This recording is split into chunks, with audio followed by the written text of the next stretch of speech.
Welcome to my channel. This is JC Rock and Metal Reviews.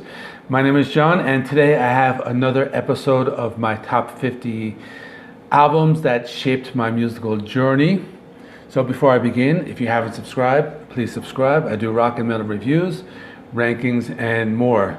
So today we are going to start with number 45, and let's not waste any time. Let me get right into it. So at number 45, I have the album Pride by the band White Lion.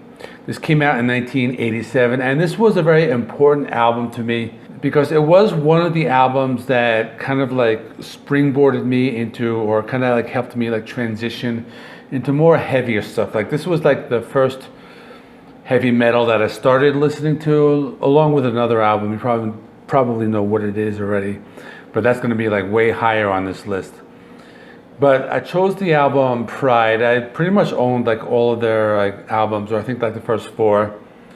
This is a really great band. They're considered glam metal, but I consider them to be more of a band similar to, like, I would say, Van Halen. They're very like guitar heavy. A lot of those like riffs. The guitarist, his name is Vito Bratta. And I think he was definitely very influenced by Eddie Van Halen. Mike Tramp is the vocalist, and he's a really great vocalist. And we have James Lomenzo on bass and Greg D'Angelo on drums. This music is like very melodic, and it does have that like guitar acrobatics like you do here on a typical Van Halen album. So the best songs are Wait, that you've probably seen that on MTV. All You Need Is Rock and Roll, and there is a ballad on here called When the Children Cry, and that pretty much like addresses a very serious topic. So this is really probably one of my favorite albums, and probably like the most important album out of the entire White Lion discography. Coming in at number 44 is Psalm 69, The Way to Succeed and the Way to Suck Eggs by the band Ministry. And this is like a complete like turnaround from the last album I just talked about. This one came out in 1992, and this was like a very like a heavy album for me. Al Jorgensen's vocals are very like distorted, very guttural, and this is really my introduction to industrial metal. You know, later bands like Rammstein came out, but this was like the first industrial metal band I listened to. I have listened to their other albums, which are very good. This band, by the way, actually started as like a new wave pop band. It's kind of interesting to like listen to their first album. But this is a great album, and when I was maybe in my early 20s, I used to go to the gym a lot, and I did a lot of cardio, and this was my like go-to album. I had this on, I believe, a CD, and I forgot if I had the cassette.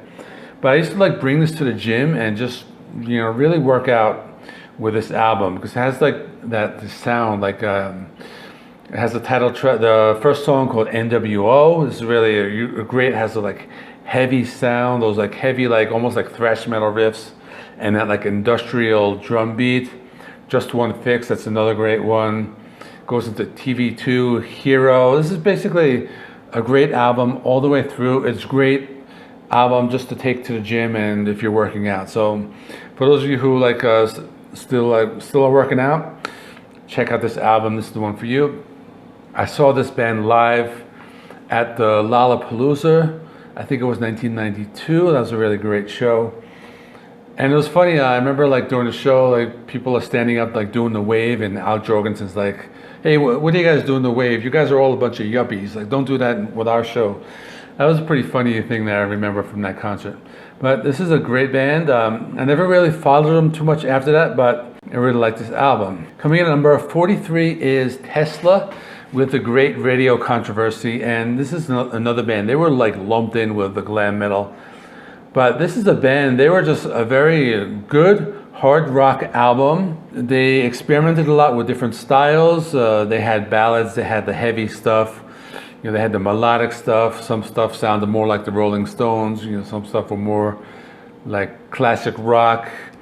I mean, they were like kind of like the band that kind of like pioneered the unplugged trend with a 5-man acoustical jam. The best song, my favorite, is Love Song. It's a ballad. It starts out with like an acoustic intro. It's kind of like finger picked, and then just like once the song like takes off, It's a really great song. Kind of sounds like an old like Rolling Stones song. I really like that one, but has a lot of other good ones. Like has Hang Tough, has Heaven's Trail, No Way Out. And this band, it was kind of they mixed up a lot of like different genres. Like there's a song called Yesterday's Gone that's almost like speed metal. They have a song called The Way It Is that's almost like southern rock. So there's a lot going on, and this would be actually one of my grails because I lost my CD years ago. And this is one of those albums that is really difficult to listen to online. Actually, the band doesn't allow you to stream this particular album. So I'm going to have to look for it either on CD or on vinyl. And anyway, if any of you have this on CD or vinyl, let me know. I'd like to know how it sounds. Coming in at number 42 is Red Hot Chili Peppers' Blood Sugar Sex Magik. And this was a band I liked a lot. You know, I had one of my friends from high school. He kind of got me into this. I started out with the album Mother's Milk, and that was a different kind of sound than this one because Red Hot Chili Peppers are more like a funk band or a funk rock. But in this album, they incorporated more elements of heavy metal and grunge, and that was because it was produced by Rick Rubin, and they also was because of the guitarist John Frusciante. And this has one of my favorite songs by the Chili Peppers called Under the Bridge. But a lot of really great songs. So the song Breaking the Girl, I think I have the CD single for this one. And it's a really great, just like acoustic, it starts out acoustic. It's a great song, Give It Away, that's a single, that's another great one. But another one I like a lot is called I Could Have Lied. And that starts with like this acoustic, like guitar riff. And it's a very laid back ballad, and probably one of my favorite songs on the album other than Under the Bridge. And this is just probably my favorite Chili Peppers, or one of my favorites. I think maybe Californication I like a lot better than this, but this is an awesome album. And let me do one more quickly. So I've talked about this album a lot. So coming in number 41 is Countdown to Extinction by Megadeth, and this just has that classic lineup of Dave Mustaine, Marty Friedman, Dave Ellefson, and Nick Menza. Came right after Rust in Peace, which you're going to see on this countdown, but a lot higher. But this is another great album. It's a completely solid album. The songs are a lot more compact, a little more straight to the point, maybe a little more, I guess, simple, you can say. But the lead single called Symphony of Destruction, very heavy song, a very kind of a simple riff to play on the guitar, but very heavy, very memorable. Sweating Bullets starts out with that melodic intro. Remember the video on MTV with Dave Mustaine kind of like reproduced? That was kind of like a cutting edge technology at that time with that music video. There was a ballad, Foreclosure of a Dream.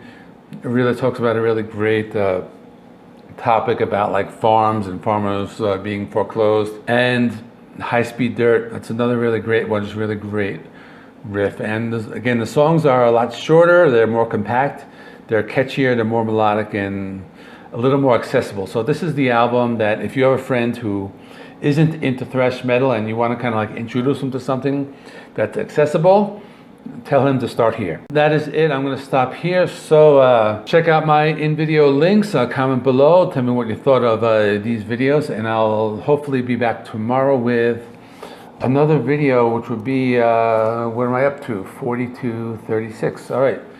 See you soon.